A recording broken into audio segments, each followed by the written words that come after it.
usted pueda abrazar hoy la palabra con alegría y con gratitud. Que Dios los bendiga. Sí. Buenos días, iglesia. ¿Cómo está la iglesia esta mañana?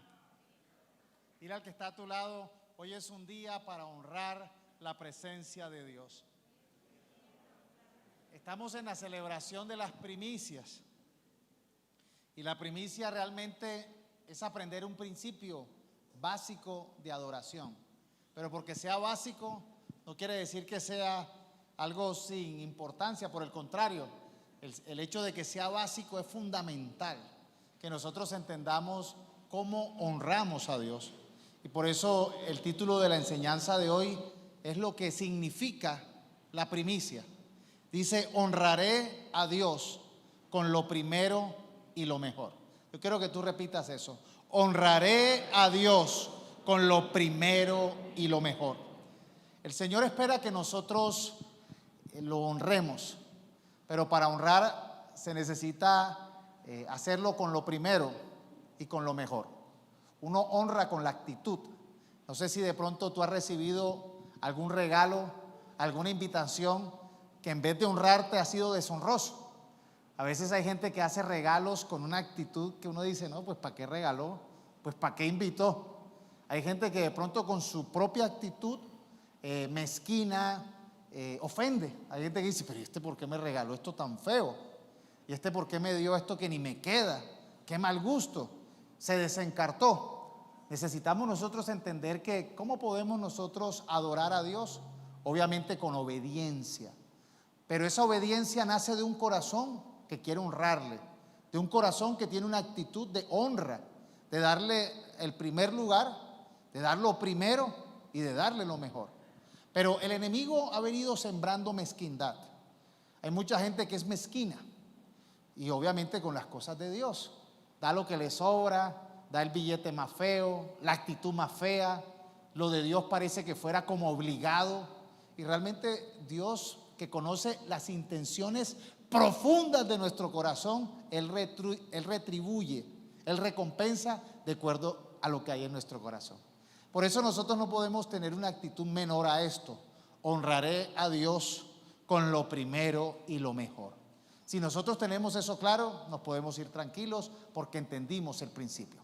Pero hoy estamos celebrando el Día de las Primicias junto con el año de consagración del trabajo, porque realmente tiene que ver la honra con la bendición. Nosotros no honramos por interés, honramos por agradecimiento, honramos por amor. Pero obviamente quien honra a Dios, Dios le honra, Dios lo bendice. Y por eso el principio está en Proverbios, uno de los libros de la sabiduría.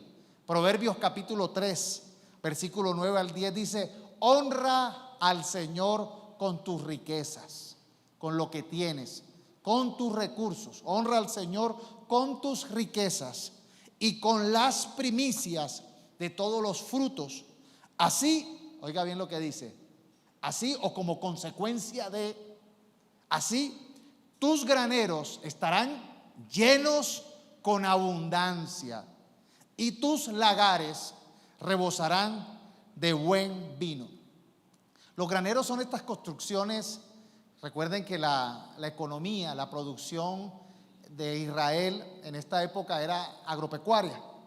Entonces ellos desarrollaban graneros para almacenar la cosecha, para que la cosecha no se pudra, no se la coman los roedores, los insectos. Entonces tenían graneros construidos para poder almacenar el fruto del trabajo.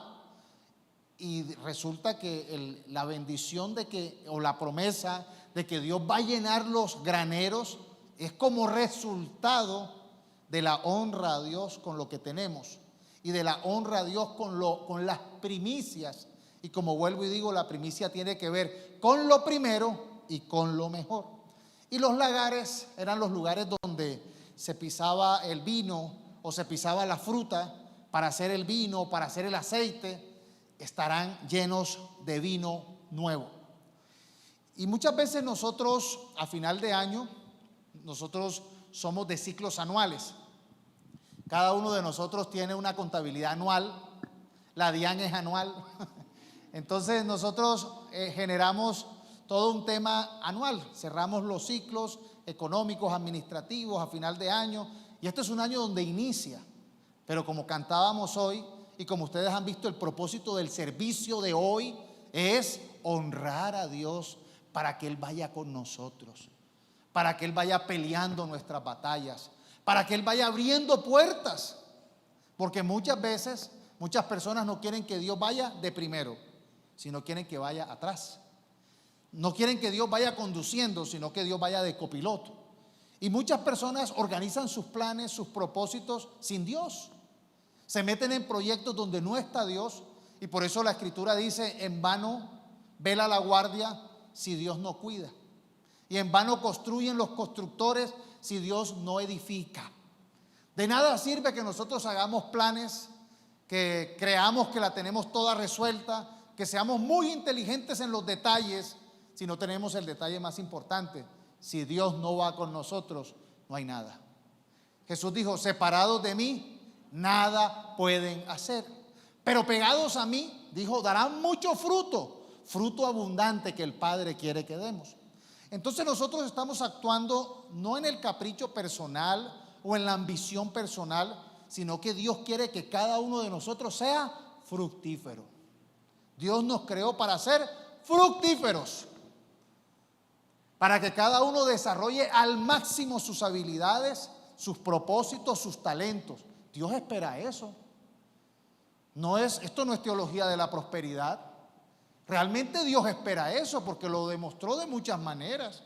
La rama que no da fruto será. ¿Por qué? Porque no dio fruto. La parábola de los talentos: el que enterró su talento, ¿qué le pasó? Fue echado afuera. Nosotros estamos llamados a dar fruto, a desarrollar realmente los propósitos. Y para que nuestros graneros estén llenos y nuestros lagares tengan buen vino, aquí hay un principio: honra primero a Dios. Ve con Dios, que Dios vaya de primero, que Dios esté en el asunto, porque no vale la pena caminar sin Dios. Ahorita cantábamos la historia de Moisés. Si tú no vas conmigo, ¿para dónde voy? Pues yo me quedo en mi casa, yo no salgo, yo no quiero caminar llevándole la contraria a Dios en el proyecto más ambicioso, pero si Dios no está allí, ahí no voy. Así que es muy importante que nosotros hoy seamos conscientes como iglesia que nuestra fe está basada en que la presencia de Dios esté con nosotros. Si Dios no nos bendice, no seremos bendecidos, pero si Dios nos bendice, entonces sí tendremos una bendición abundante. Y la presencia de Dios, su Santo Espíritu, su palabra, son los mejores tesoros que tenemos como pueblo de Dios, porque eso es lo que nos garantiza prosperidad. Por eso el Salmo 91 dice: tus fieles promesas son mi escudo y mi protección. Porque es su palabra la que nos enriquece. Por su palabra todo fue creado. Y si Dios está con nosotros, ¿quién contra nosotros? Enfrentaremos gigantes, oposiciones, dificultades. Ni el mismo infierno puede contra su iglesia. Las puertas del infierno no prevalecerán contra su iglesia. Damos un aplauso al Señor, porque Él es el que nos protege y el que nos guarda.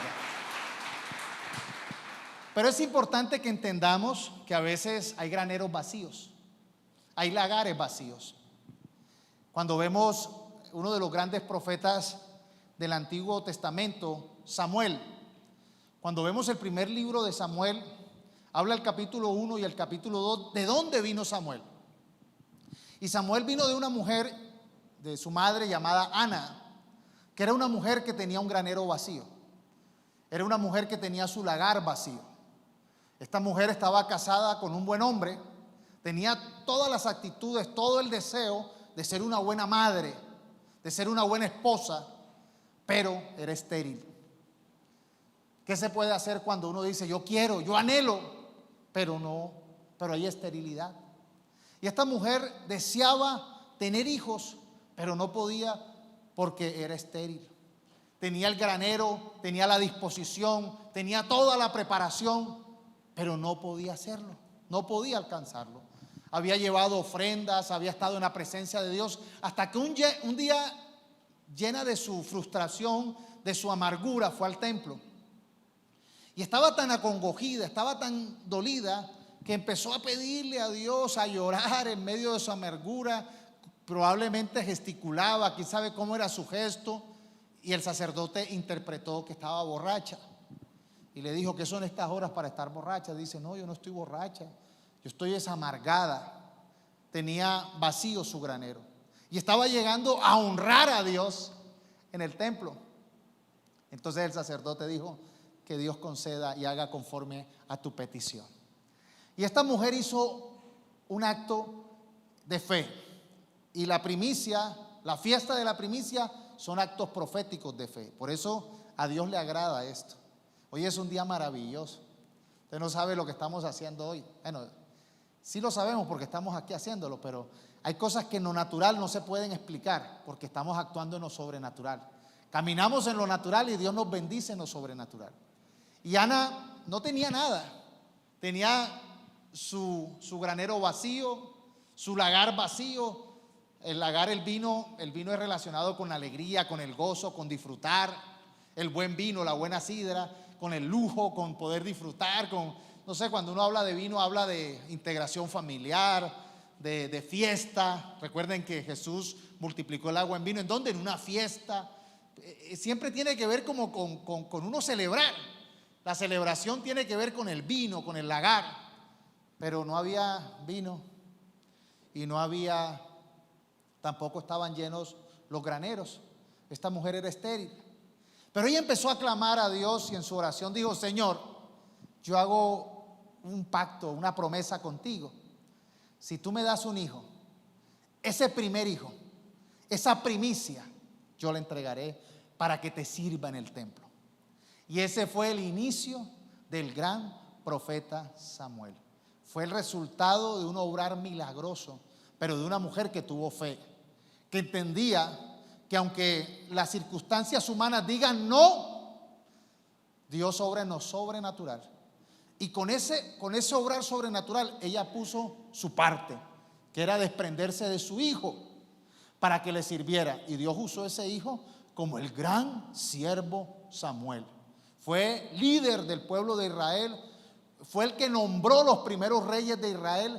Fue un hombre que nos dejó la palabra de Dios instituida. Era un profeta con P mayúscula.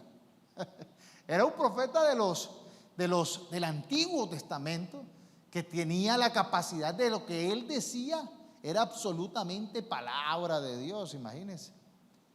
El gran Samuel viene como resultado de una primicia, de una promesa de primicia. Y entonces por eso la primicia es tan poderosa, porque la primicia tiene que ver con lo que tienes, con la actitud, con la buena actitud que tengas de lo primero, de lo mejor, pero también suple lo que no tienes. ¿Ah? Qué maravilla, ¿no? Por eso dice: honra al Señor con tus riquezas, con las primicias de todos tus frutos, y entonces, o así, tus granos estarán llenos con abundancia y tus lagares rebosarán de buen vino. Y vemos que el pueblo de Israel en el Antiguo Testamento, Dios le instituyó, Dios le dio la orden de hacer unas festividades, de hacer unas fiestas. Entre las 7 fiestas que celebraba el Antiguo Testamento está la fiesta del día de reposo, el sábado. Está la fiesta de la Pascua. Está la fiesta de las primicias. Está la fiesta de las semanas, la fiesta de las trompetas, del perdón, de las enramadas. Todas estas fiestas eran sombras de las cosas que iban a venir, que apuntaban a Jesús como el Mesías. Eran símbolos y ejemplos proféticos que mostraban los acontecimientos venideros en el plan de la redención divina. Era como Dios enseñaba de forma natural y visible cosas sobrenaturales e invisibles. Y por eso estas fiestas tienen ese ingrediente de fe, ese ingrediente profético, porque no estamos celebrando un acontecimiento en el pasado que no tiene tanta repercusión en el hoy, sino que estamos celebrando algo que estamos viviendo y que esperamos recibir hoy y en el futuro. Me explico. Nosotros celebramos de pronto el Día de la Independencia, la batalla de Boyacá. Muchas de estas fiestas que nosotros celebramos en nuestra cultura tienen que ver con hechos que pasaron. Pero estas celebraciones no tienen que ver con cosas en el pasado, sino con cosas que sucederán en el presente. Y por eso ustedes ven aquí presente y futuro. ¿Lo pueden ver? Ustedes pueden ver en esta mesa presente y futuro. Los profetas tienen la habilidad de ver presente y futuro sin tanta figura, pero nosotros necesitamos verlo. Ahí hay sueños, ahí hay propósitos, ahí hay graneros, aquí hay lagares que estamos buscando que Dios bendiga. Y por eso unimos la fiesta de las primicias con el año de consagración de trabajo, porque sabemos que van unidos. Sabemos, aquí cuándo es que se celebra el Día del Trabajo, el 31 de mayo. De mayo. Primero. Bueno, menos 30. El 1 de mayo, el Día del Trabajo. Nosotros es el Día de las Primicias. Porque entendemos que si Dios nos bendice, que si Dios está presente en nuestros proyectos, entonces tendrán éxito y serán llenados abundantemente. Hay un principio muy claro, y es uno de los principios que nos dejó el profeta Samuel. El profeta Samuel, que nació de primicia. Primera de Samuel 2:30, a la parte B, Samuel le dice al rey Saúl que él creía que él iba a honrar, el rey Saúl creía que iba a honrar a Dios de cualquier manera. Que si Dios le decía una cosa, él la iba a hacer parcialmente. Y Dios se agrada en la obediencia, no en lo parcial, no en lo que yo me imagino. Uno adora a Dios con la obediencia. Y cuando uno adora a Dios con obediencia, también lo adora con las canciones, con las palabras. Pero si no hay obediencia, no hay adoración. Y la obediencia nace de un corazón que quiere honrar y respetar a Dios. Por eso, en Primera de Samuel 2:30b, le dice Samuel de parte de Dios este principio a Saúl. Dios dice: honraré solamente a los que me honran y despreciaré a los que me desprecian. Claro, un principio claro espiritual. Hay gente que no honra a Dios y quiere que Dios le honre. Es injusto, ¿no? Aquí dice: honraré solamente a los que me honran y despreciaré a los que me desprecian. Si tenemos nosotros una actitud de desprecio hacia Dios, si tenemos una actitud de desobediencia a Dios, si tenemos una actitud de hacer como yo quiera y a mi manera, ¿qué vamos a reclamar? ¿Qué vamos a decir a Dios? Dios, ¿por qué no me has bendecido? ¿Por qué? Si Dios dice que Él honra a quienes le honran. Este principio de la honra es un principio claro. No es un principio que estoy sacando un versículo de aquí. No, es un principio claro. Lo dice Proverbios, pero vemos en la vida del mismo Samuel, en la relación que tiene con el rey Saúl, que le dice: hermano, esto no es de cualquier manera. Esto no es como a usted le parezca. Esto no es con una actitud suya de desprecio a Dios y Dios lo va a bendecir. Necesita usted entender esto. Dios honra a quienes le honran y desprecia a quienes le desprecian. Vemos entonces qué es la primicia. Y la primicia es un acto de adoración, de honra a nuestro Dios, que se hace con lo que producimos, con lo que ganamos, pero con una expectativa futura, con una expectativa de que Dios bendiga nuestra cosecha, nos llene nuestros graneros, nos llene nuestros lagares. Deuteronomio 26 da la instrucción de Dios al pueblo de Dios. Esto es una palabra solo para el pueblo de Dios. Nosotros no podemos decirle al incrédulo, al que no tiene fe, al que no es del pueblo de Dios, honre a Dios. Sería absurdo. ¿Cómo tú le vas a decir a alguien que no cree en Dios, hónrale a Él, si no le cree? ¿Cómo tú le vas a decir a alguien que menosprecia a Dios, honra a Dios? Esto solamente es para el pueblo de Dios. Esto es una enseñanza y es una bendición para su pueblo, para quien quiere honrarle. Deuteronomio 26, 2 al 4 dice: deberás ofrecer al Señor en su santuario las primicias de cada cosecha. Llévalas en un canasto y entrégalas al sacerdote que esté de turno y dile: este presente es mi ofrenda de gratitud por cuanto el Señor mi Dios me ha traído a la tierra que Él prometió a nuestros antepasados. El sacerdote tomará el canasto de tu mano y lo pondrá sobre el altar. Vemos cómo el hecho de la ofrenda de la primicia es una ofrenda de gratitud por la bendición de Dios haberlos puesto en una tierra producible. Recuerden que es que el pueblo de Israel era esclavo, no tenía tierra, no tenía de dónde. Como dice, ¿de dónde flores si no hay jardín? No tenía de dónde sembrar, no tenía qué hacer, pero ahora había sido liberado y había estado ahora en una tierra. Nosotros afortunadamente nacimos en un lugar y tenemos como un lugar para producir, pero ellos eran esclavos. Y por su esclavitud no tenían posibilidad de tener nada. Ahora podían producir, ahora podían trabajar. Y el principio es: de lo que yo tengo, reconozco que Dios me lo ha dado y yo en gratitud saco una primicia que es lo primero y lo mejor.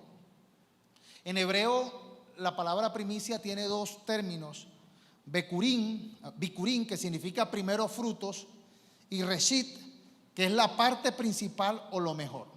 Y con esto hay que entender lo siguiente: no es que yo la primicia es solamente lo primero que yo gano, sino es lo mejor. Por poner un ejemplo, y seguimos con el pensamiento agrícola. Si yo tengo un campo de manzanas, no solamente voy a traer las primeras manzanas, sino las más bonitas. No voy a coger, ay, esta está mordida, esta la mordió un pájaro, esta tiene un gusano, esta tiene plaga, y voy a presentar lo más feo. Es lo primero, pero es lo más feo. Si yo tengo de pronto unos ganados, o sea, ovejas, carneros, vacas, no voy a traer la enferma, la que está que se muere, la que le dio la enfermedad. Traje lo primero. No, hay que traer lo primero y lo mejor. ¿A cuántos Dios les está hablando? Mucha gente no hace eso. Mucha gente cuando va a dar una ofrenda da una limosna, da una miseria. Le da como al que le da así como de mala gana al que pide: ay, ya me lavaste el vidrio, toma, vete. Muchos dan así. El concepto de limosna es un concepto de miserableza, de no honrar. Nunca es el concepto bíblico. A Dios se le da lo primero y lo mejor. Y qué bueno que usted diga: ay, ay, ay. Así es. A Dios no se le da el billete más feo, la actitud más fea, no se le sirve de la peor manera, no se viene a cantar con la peor actitud. Cante con ganas, dé lo mejor de sí. Pastor, es que yo no afino. Bueno, pero cante con ganas, tenga la mejor actitud. Dios espera que nosotros entendamos ese principio. Fue una fiesta, fue una celebración, tenía ese principio. Y por eso nosotros necesitamos entender que la primicia no es solamente lo primero, sino que es lo mejor a Dios. Y con esto estamos también derrotando la mediocridad. Porque hay gente que cree que Dios le da lo que sea, de cualquier manera. Y son mediocres. Son mediocres en su honra. Son mediocres en su servicio. Son mediocres. Vea, yo le digo una cosa: Dios quiere bendecirnos, pero ¿sabe cuál es el enemigo de la prosperidad? La mediocridad. Si nosotros hacemos mal las cosas, si no tenemos la actitud correcta, si nuestra fe es mediocre, si nuestro servicio es mediocre, si nuestro talento es mediocre, si el producto que hacemos es mediocre, no esperemos recibir una ganancia excelente. No tiene sentido. Hay principios que necesitan que nosotros entendamos que la primicia es lo primero y es lo mejor. Y si nosotros entendemos ese principio, entonces vamos a tener una actitud correcta, una actitud santa, una actitud de excelencia, como a Dios le gustan las cosas. Porque a veces la gente ha justificado la mediocridad con la espiritualidad y eso no es cierto. Dios no es un Dios mediocre ni quiere que sus hijos sean mediocres. Tampoco somos perfeccionistas, pero vamos a hacer las cosas con la mejor intención, lo primero y lo mejor. Y eso va a cambiar notoriamente nuestro destino. Porque si lo hacemos con Dios, de ahí para abajo aprendemos ese principio. Haga las cosas poniendo lo mejor de sí. Jesús, ¿qué dijo? En Marcos 2, del 41 al 44, hay una historia que le llaman la ofrenda de la viuda. Dice: Jesús se sentó cerca de la caja de las ofrendas del templo y observó mientras la gente depositaba su dinero. Muchos ricos echaban grandes cantidades. Entonces llegó una viuda pobre y echó 2 monedas pequeñas. De ahí sale el cuento de la justificación de la limosna. Pero recuerden que esta mujer era una viuda pobre. Jesús llamó a sus discípulos y les dijo: les digo la verdad, esta viuda pobre ha dado más que todos los demás que ofrendan. Pues ellos, los ricos, dieron una mínima parte de lo que les sobraba. ¿Qué dieron? Una mínima parte de lo que les sobraba. Y dicen que eran grandes cantidades, o sea, así tenían. Que dieron una mínima parte de lo que les sobraba. Dice: pero ella, con lo pobre que es, dio todo lo que tenía para vivir. Ahora, Jesús no dijo: ay, pobrecita, se va a quedar sin nada, saquen esa moneda de ahí, devuélvansela. No dijo eso. Él la exaltó, porque ella tenía la actitud de una verdadera persona que honra a Dios. Obviamente, como tenía tan poco, ella dirá: bueno, esas 2 moneditas Dios se las suple. A veces la obediencia de la gente que menos tiene es una fe que nos sorprende, porque la inversión es pequeña. Pero qué bueno que seamos fieles en lo poco para que Dios nos ponga en lo mucho, y qué bueno que seamos fieles en lo mucho para que Dios nos ponga en lo mejor. Porque la palabra dice: el que es fiel en lo poco, en lo mucho será puesto. Y cuando usted ve las parábolas de los talentos, que yo no hice nada, yo no traje nada, ¿a quién le terminan dando más? Al que más trajo. Al que más trajo. Sí lo han leído, ¿verdad? La primicia, entonces, es una celebración que hacemos, o que se hacía, o que se hace por la bendición de la producción y para la bendición de las familias. Ezequiel 44:30 dice: también recibirán lo mejor de todas las primicias y de todas las ofrendas que ustedes presenten. Les darán a los sacerdotes para su pan lo mejor de sus mesas. Así mi bendición reposará sobre los hogares de ustedes. Entonces, es una bendición que no solamente alcanza la productividad, por eso unimos con el trabajo, sino que también alcanza la bendición familiar. Porque muchas familias realmente descansan cuando está la provisión, ¿verdad? Muchos problemas familiares son en torno a la economía. Y qué bueno cuando nosotros decimos: no, Señor, provee, cuídame. Dios cuida, Dios sana, pero Dios también provee. Ahora, hay una gran pelea entre posturas teológicas acerca de este tema. Hay unos que dicen que hay que vivir en la miseria y entre más pobre más espiritual. Y hay otros que dicen que entre más rico más espiritual. Pero aquí el principio no es ese. Aquí no tiene que ver con quién tiene más o quién tiene menos. Aquí tiene que ver es con quién honra genuinamente a Dios. Con lo mejor y con lo primero. ¿Quién tiene a Dios en primer lugar? Y eso es muy difícil porque cada quien gana diferente. Los talentos son diferentes. Entonces es muy difícil uno tratar de sacar una regla cuando no hay igualdad. Lo importante es que el principio quede.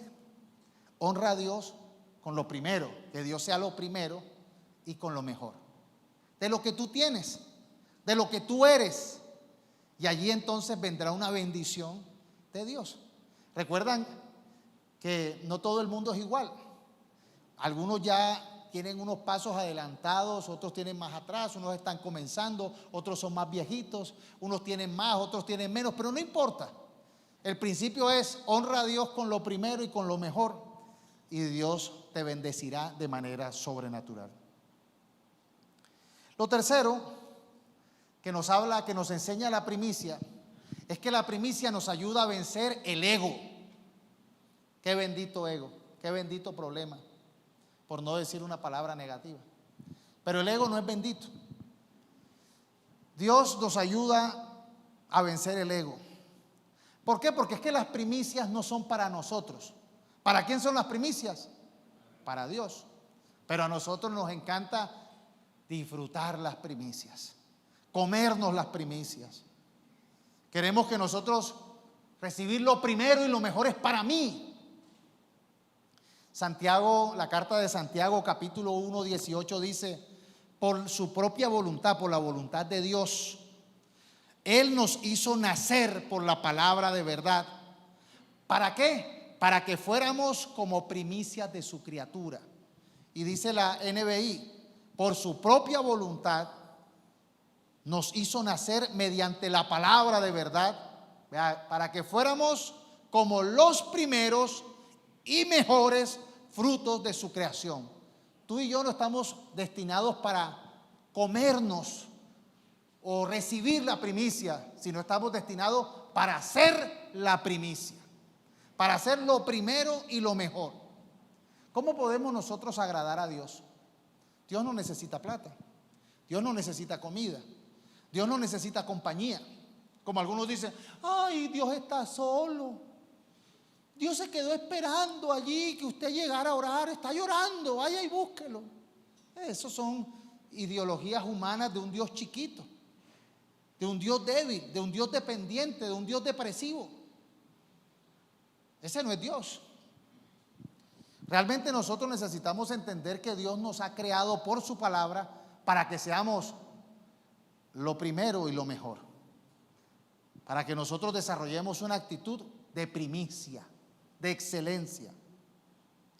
Pero los seres humanos siempre tendemos a reservarnos ese derecho de ser los primeros nosotros mismos, desde chiquiticos. Los niños, tú les sirves: ay, ¿por qué le serviste primero a tal? Siempre tenemos esa actitud de que lo primero y lo mejor es para mí. Y han hecho investigaciones y estudios para que vean nuestra naturaleza pecaminosa, donde ponen niños y al uno le dan un sándwich delicioso y el niño: me gusta, o la fruta que le gusta, o el caramelo que le gusta, pero llega el otro plato más grande, más numeroso. ¿Y por qué a él no le dieron lo mejor que a mí? Siempre queremos nosotros recibir lo primero y lo mejor. Y con eso queremos desplazar a aquel que tiene el primer lugar. ¿Quién tiene el primer lugar? Dios. Pero nosotros hemos querido usurpar el lugar de Dios diciendo que lo primero y lo mejor debe ser para mí. Y con eso el marketing juega con nosotros. Dice: ¿quieres ser el primero en recibir el nuevo iPhone 24 Pro? Sí, yo lo tengo.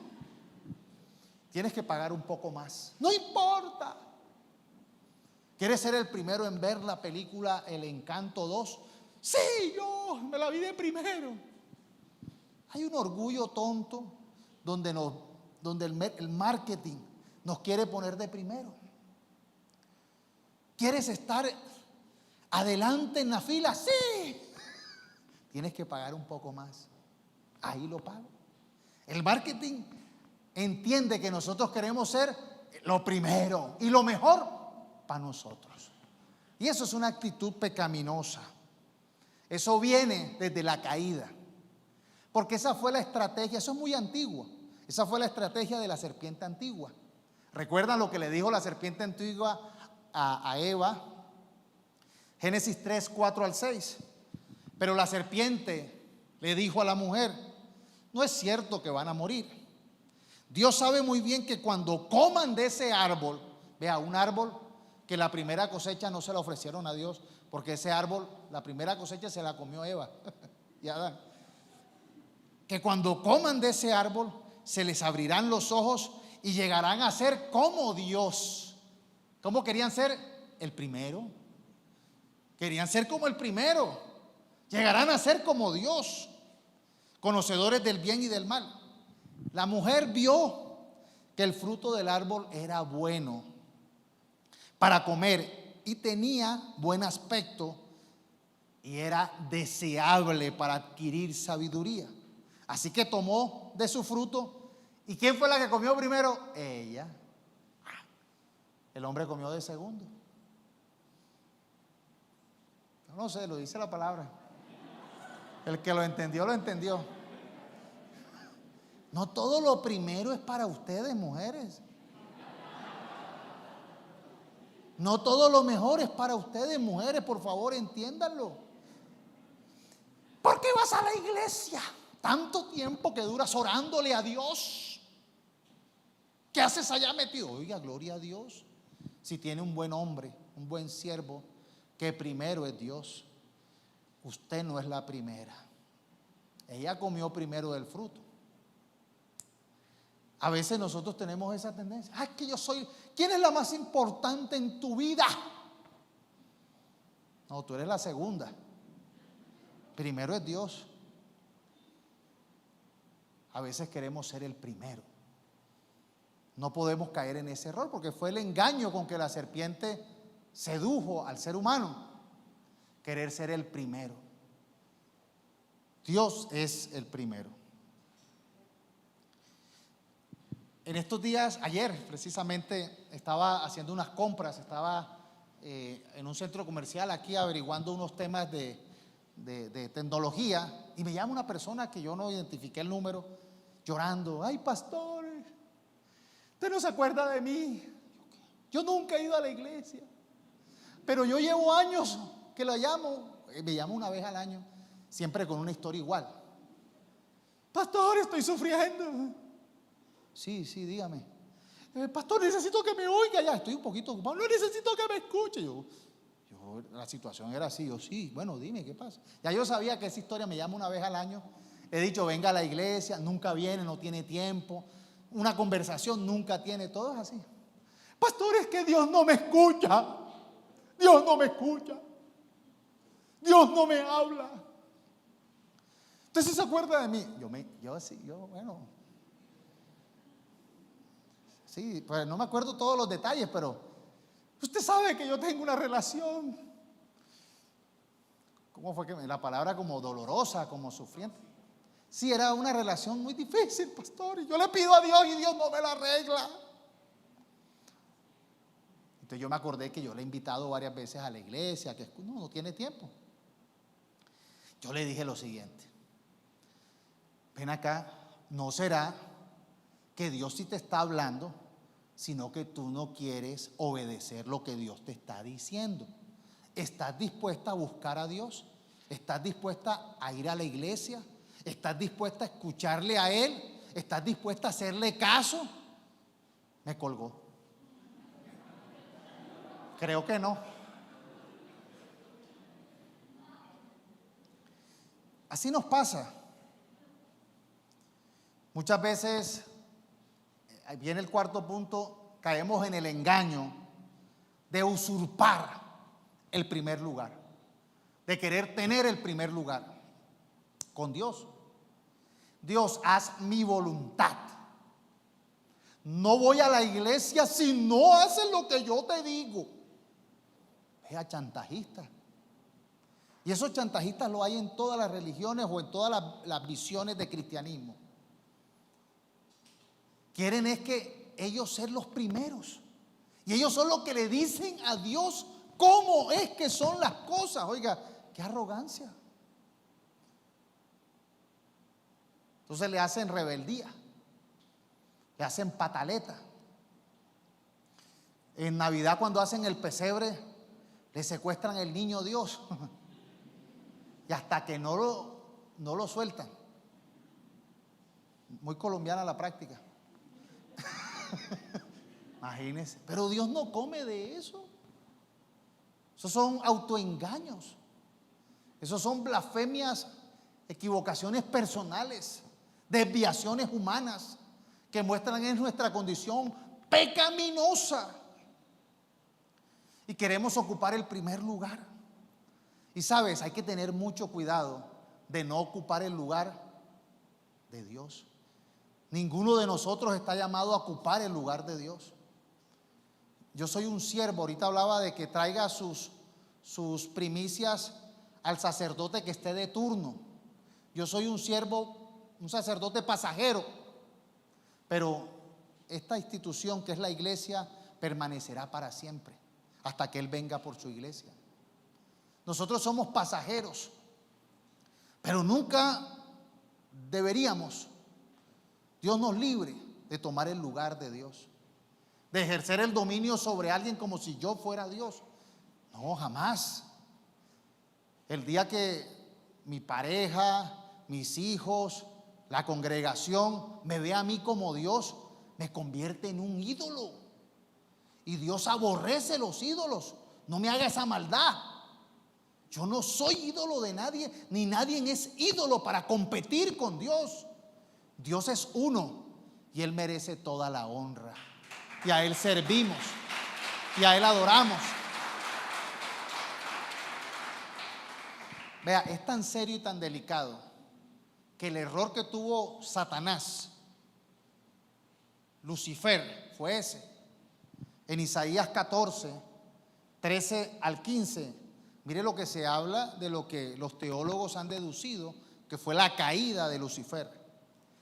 Isaías 14, que era Luzbel, el ángel de luz, el arcángel, dice: tú has dicho en tu corazón, esta es la caída de Satanás, subiré al cielo en lo alto, hasta las estrellas de Dios levantaré mi trono y me sentaré en el monte de la asamblea, en las regiones más distantes del norte. Subiré sobre las alturas de las nubes y seré semejante al Altísimo. Pero ha sido derribado al Seol, a lo más profundo de la fosa, a lo más profundo de la fosa. Hasta ahí termina. Sigue la historia hablando.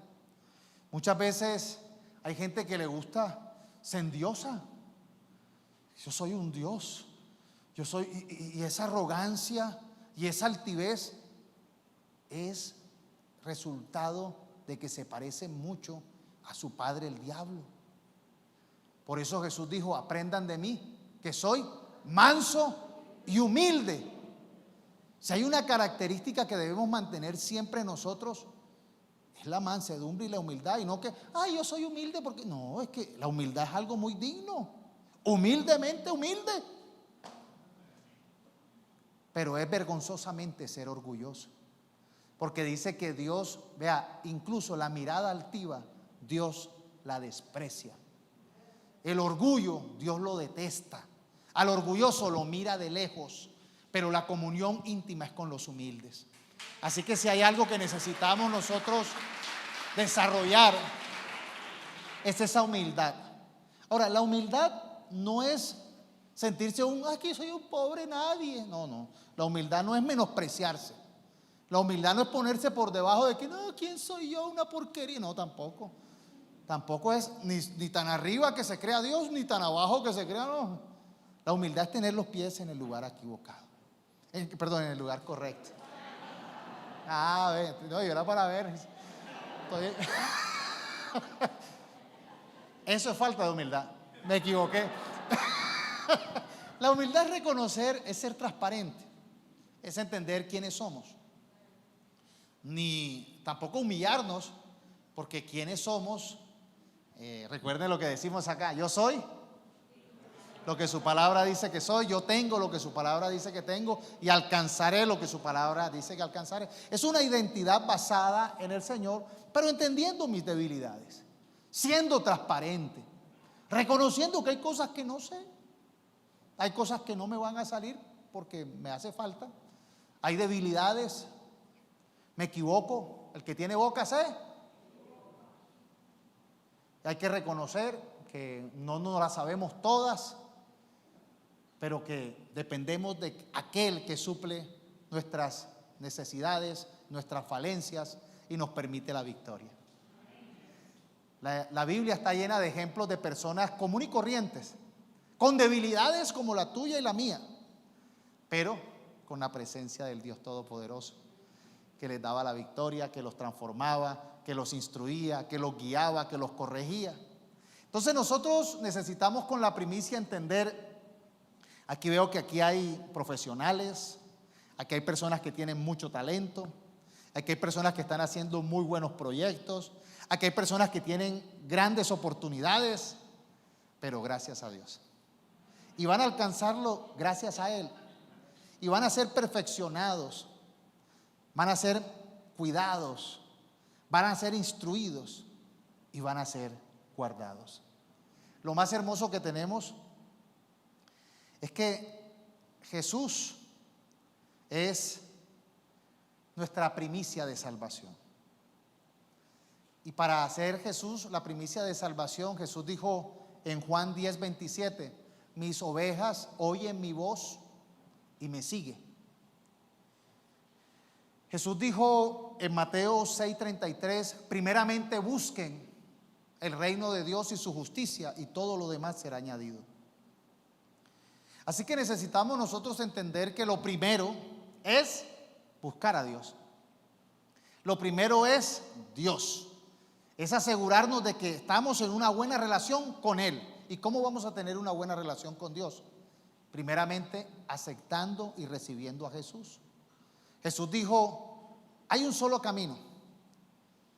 Yo soy el camino, la verdad y la vida. Nadie puede ir al Padre sino a través de Jesús. ¿Cómo podemos nosotros estar bien con Dios? A través de Jesucristo. ¿Quiénes quieren estar bien con Dios? Hay que aceptar y recibir a Jesús. ¿Quién nunca ha recibido a Jesús? Levante su mano. ¿Quién nunca ha recibido a Jesús? ¿Aquí hay alguien que nunca haya recibido a Jesús? ¿Que haya hecho la oración de entrega? No le dé pena, la hacemos. No hay nadie. Todos han recibido a Jesús. Entonces, si todos hemos recibido a Jesús, bueno, vamos a hacer una oración.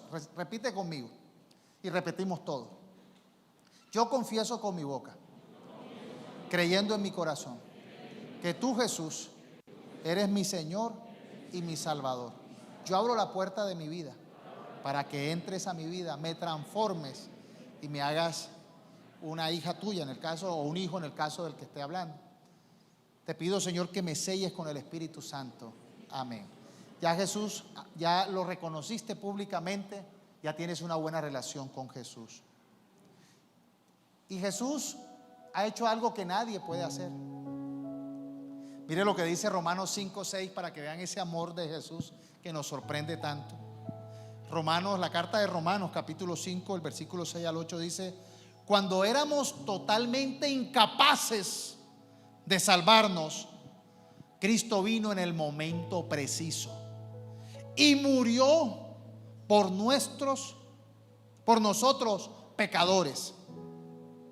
Mire lo que dice el 7. Ahora bien, casi nadie se ofrecería a morir por una persona honrada. ¿Quién se ofrece a morir por una persona honrada? No nos da, no somos capaces. Se murió el honrado. Dice, aunque tal vez alguien podría estar dispuesto a dar su vida por una persona extraordinariamente buena. Pero Dios mostró el gran amor que nos tiene al enviar a Cristo a morir por nosotros cuando todavía éramos pecadores. El deseo de ocupar el primer lugar, el deseo de recibir lo mejor nosotros, nos impedía ser transformados. Jesús, siendo Dios, dejó su forma de Dios y se hizo como uno de nosotros para darnos la oportunidad de salvación. Por eso es tan importante recibir a Jesús, porque Jesús es el único mediador entre Dios y los hombres. Es el único, no es más nadie. Jesús fue el que tomó nuestro lugar en la cruz para darnos esa primicia de salvación, de vida eterna. ¿Qué ejemplo nos dio Dios? Él nos dio lo mejor de sí. Nosotros no podemos darle lo peor. Nuestra honra a Él es ser recíprocos. Hey, moriste por mí. Yo era un pecador, yo no merecía. ¿Cómo no adorarte? Con una actitud de dar lo primero y lo mejor. ¿Cómo no hacerlo? Ahora, Él no murió solamente para que tuviéramos riqueza o para que fuéramos fructíferos o para que nuestra familia estuviera bien. Él murió para darnos vida eterna, algo que nadie puede dar, algo que todavía no conocemos. Primera de Corintios 15, 19 al 20 dice: si nuestra esperanza en Cristo fuera únicamente para esta vida, seríamos los más desdichados de todos los hombres. Pero el hecho es que Cristo ha resucitado de entre los muertos como primicia de los que murieron. Los que hemos muerto, o los que mueren en Cristo, tienen esperanza de resurrección. Vamos a ponernos de pie.